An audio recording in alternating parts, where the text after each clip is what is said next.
Hey, welcome back, everybody.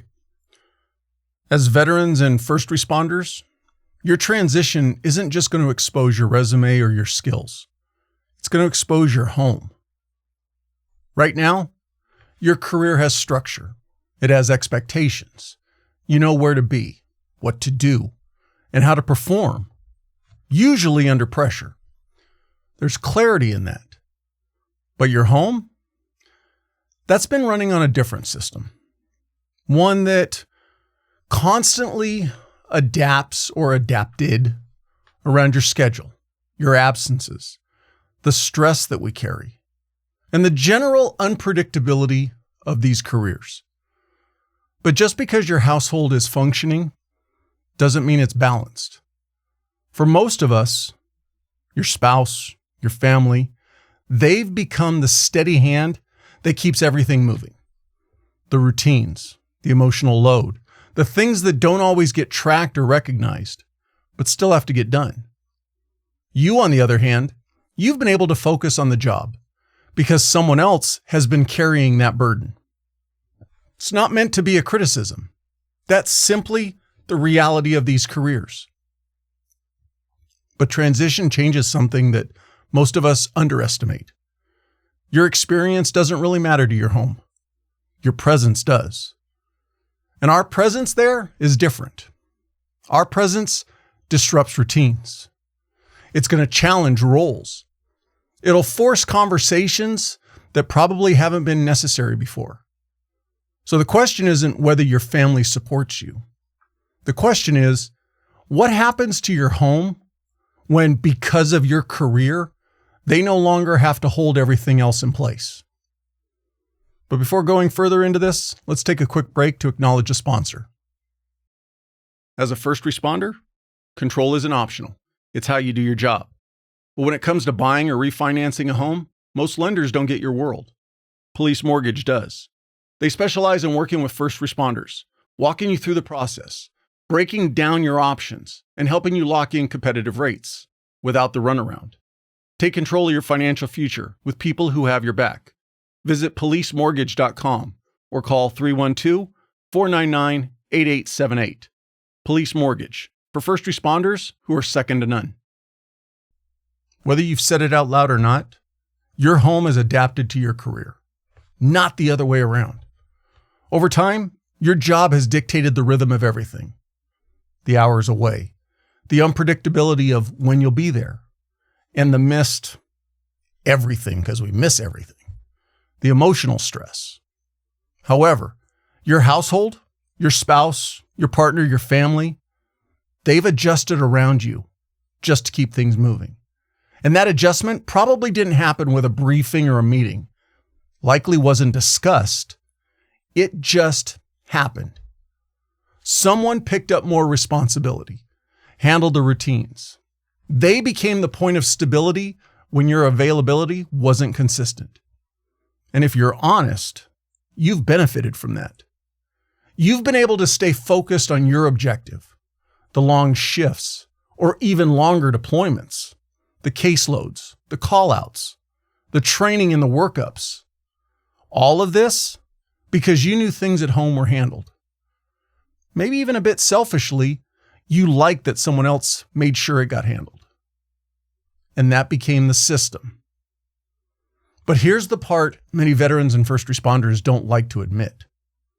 That system has likely created an imbalance that you've gotten used to.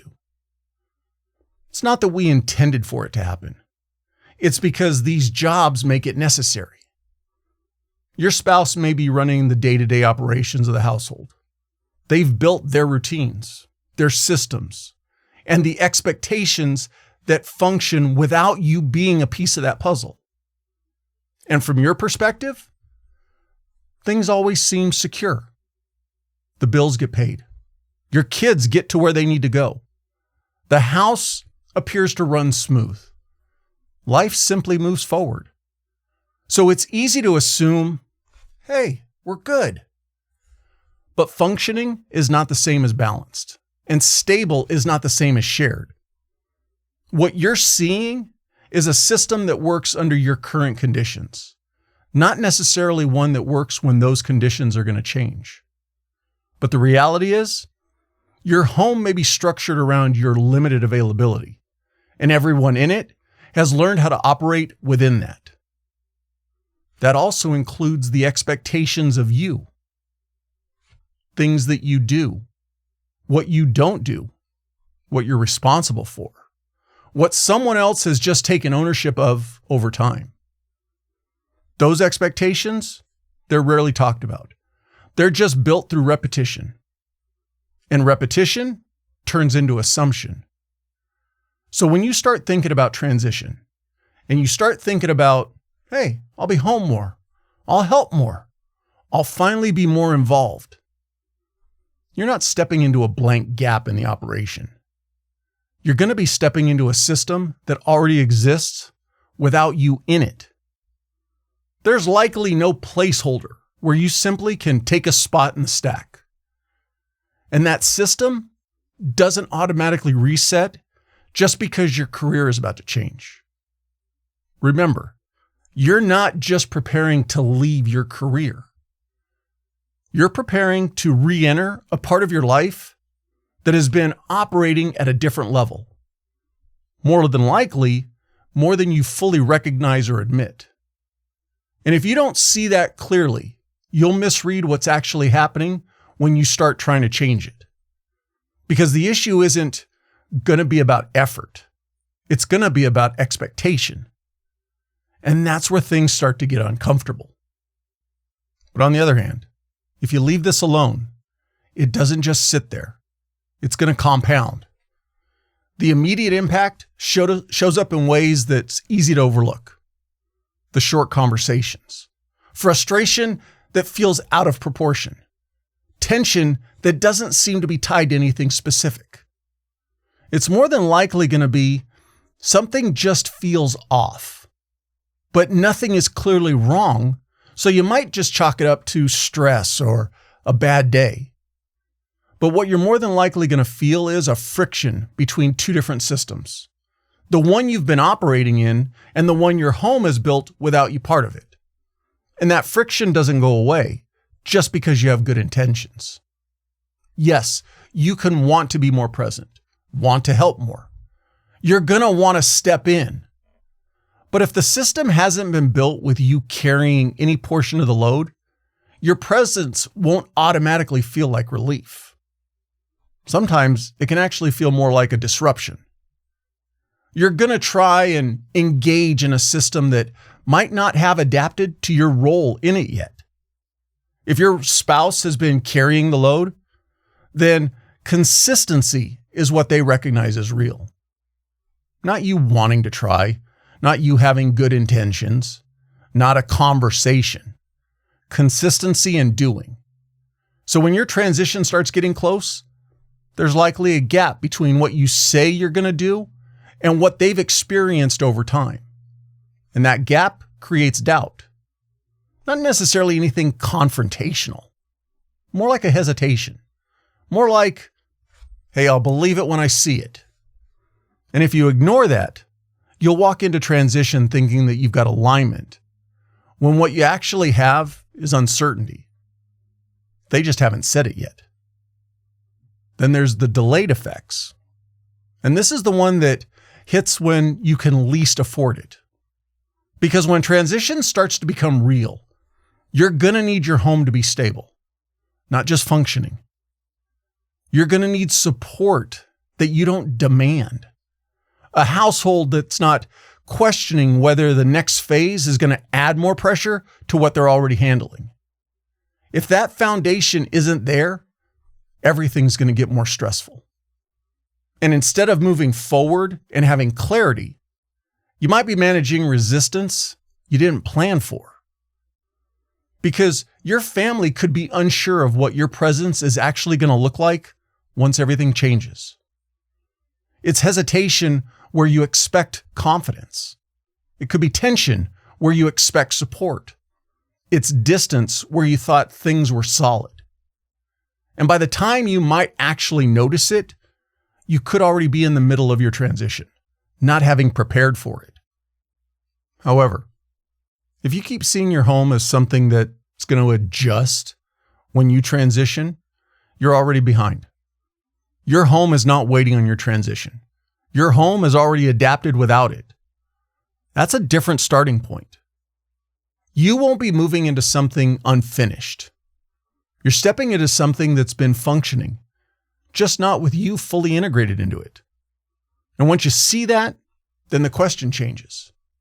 It's no longer, how do I help more when I'm around?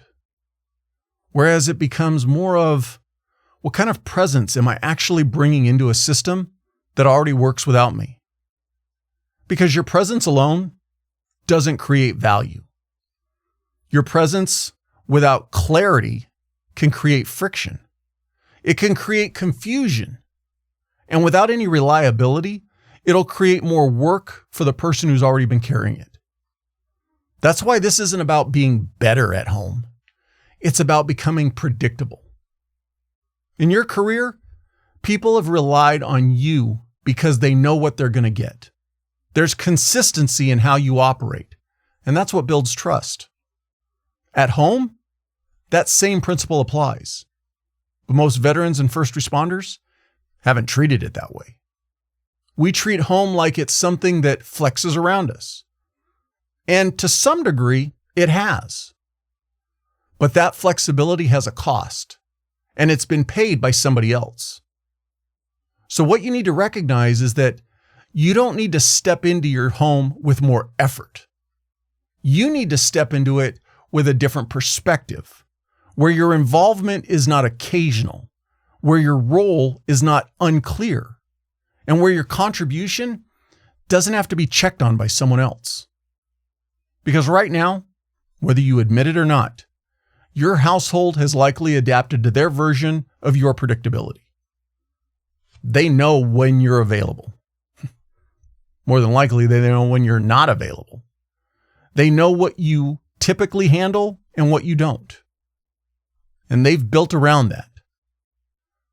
So you'll need to deliberately redefine that version of you. It doesn't just change because your career does. That's where we tend to get it wrong. We think time is going to fix it. I'll be around more, so things will get balanced. But time doesn't change patterns. How you perform does. And it's not a conversation problem. It's a pattern problem. You can talk about it, but in all reality, you should actually be talking about it. But if the pattern doesn't change, if your actions don't become consistent and reliable, then any conversation doesn't have value.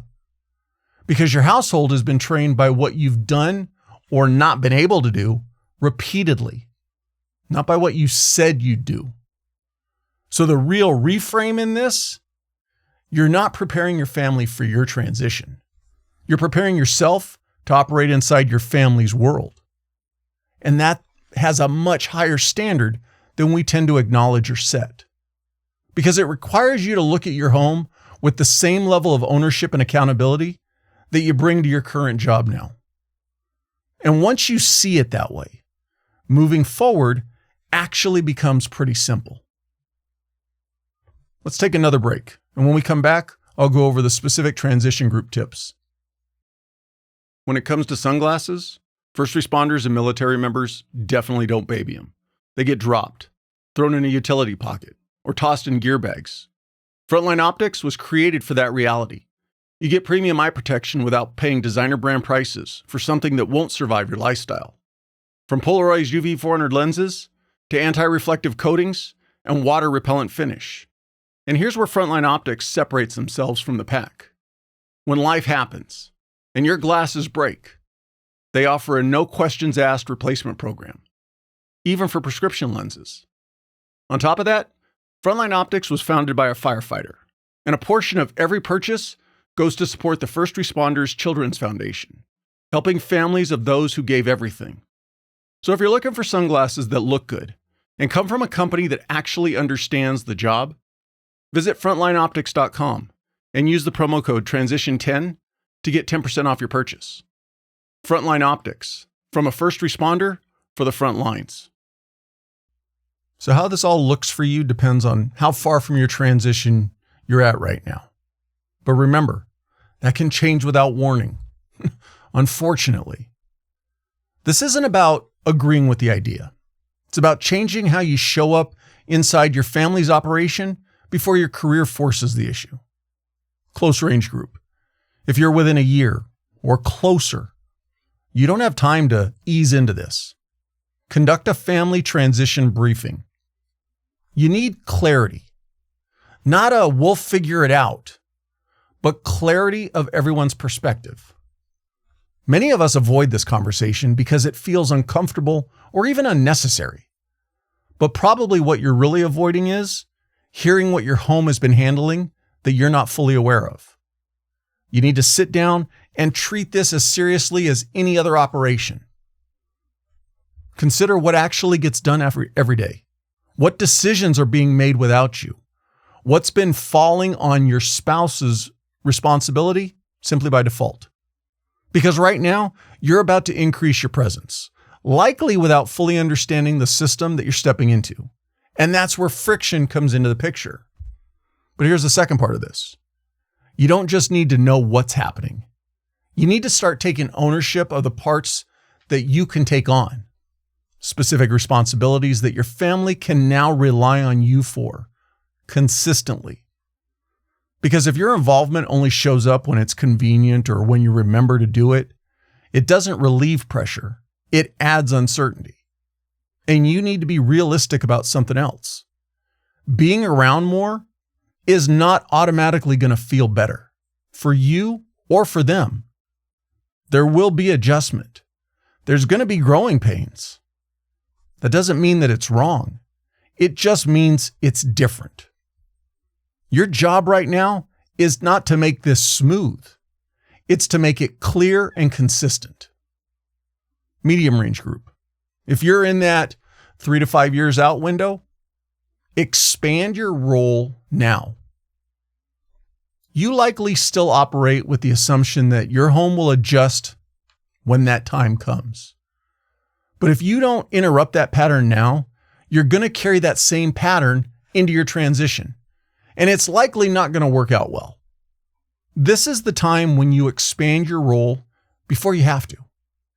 Start assisting with the daily operations of your house in a way that's consistent. Know what's happening without being told. Handle things without being asked. Be involved in the routine, not just present for it. And remember, involvement is different than awareness. Many of us think we're engaged because we believe that we know what's going on. But knowing is passive. Ownership, that's active. And this is where you build it. When your transition gets closer, your role at home shouldn't automatically be a sudden change. It should already be established. Long range group. If you're early in your career or you're looking at over a decade before your transition, adopt a proactive communication plan. Right now, you're building patterns. How you communicate, how you handle stress, what gets talked about and what gets ignored. And here's the reality. Most couples don't have real conversations until something's wrong, until there's that tension, that frustration, or something forces it. If that's the only time you talk seriously about your life, shared and individual expectations, or your future, then you're building a reactive system. And reactive systems break under pressure. So your move is simple. Start communicating before there's a problem. Have the conversations about direction, what you want your life to look like, what your spouse or your partner expects from you, what matters to both of you.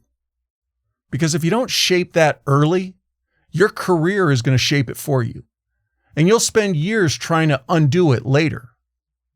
Now is when you build the habit of being someone who doesn't wait for tension to engage. You initiate it. You normalize it. And that becomes the standard that your household runs on. So, No matter where you are in your career, this isn't about doing more. It's about becoming someone your home can rely on in a way it might not have to or have been before. Your transition won't introduce new problems. It'll expose the ones that have been there the whole time. And if you want more on how to start planning and preparing for your transition, I put out a weekly newsletter with additional insights on topics like this, additional tools and perspectives to help you prepare before transition is on top of you. It's useful, and I encourage you to check it out. There's a link in the show notes to go sign up. The time is coming when your career is going to change. That's not the uncertain part. What's uncertain is what version of you shows up when it does. Because right now, your identity is reinforced every day. You operate in environments where expectations are clear, performance is measured, and your role has value. There's accountability built into that system. At home, there isn't, at least not in the same way, which means whatever standard you bring is the standard that exists. So whatever has been allowed to exist just keeps on going. And for a long time, your career has been able to carry that gap. It's justified your absence. It's been the explanation for the imbalance. But that explanation doesn't follow you home forever. Because when that gate closes for the last time, you don't walk into a new life. You walk into your home. And that's where it gets real. Because at home, there's just patterns. Patterns you built. Patterns they adapted to. Patterns that don't change just because your career did. So when everything changes, it won't be whether your home will support you. It'll be whether your home recognizes you as someone they can rely on in a way they might not have had to before. Thanks for staying until the end. Staying till the end helps the engagement ratings. Please, send me your comments. Be honest with me. What you like, what I'm doing wrong. I can't make changes unless I know what best helps you. Also, please share the podcast with anyone who you think will enjoy it or benefit from it. And if you're not already, please follow the podcast, Your Next Objective. Stay safe, and I'll catch you on the next one.